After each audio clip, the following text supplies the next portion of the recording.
కావ్య అయితే రాజుకి ఫోన్ చేస్తూ ఉంటుంది. రాజుకి ఫోన్ చేసి మీకొక కొరియర్ వస్తుంది. చూసాక ఫోన్ చేయండి అనైతే అంటూ ఉంటుంది.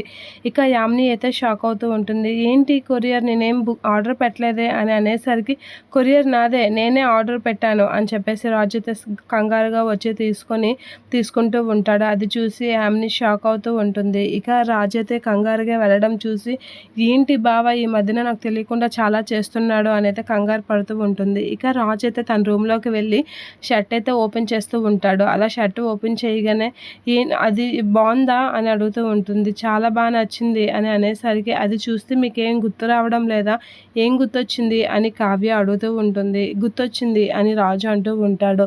అలా అనగానే కావ్య అయితే చాలా హ్యాపీగా ఫీల్ అవుతూ ఉంటుంది. నిజంగా గుర్తొచ్చిందా అని అయితే షాక్ అవుతూ ఉంటుంది.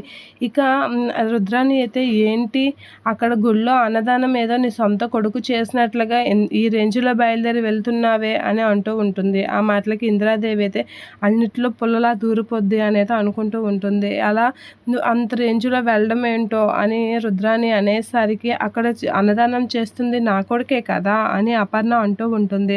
ఆ మాటలకి రుద్రాని రాహుల్ అయితే షాక్ అవుతూ ఉంటారు. ఇక సుభాష్ కూడా షాక్ అవుతూ ఉంటాడు.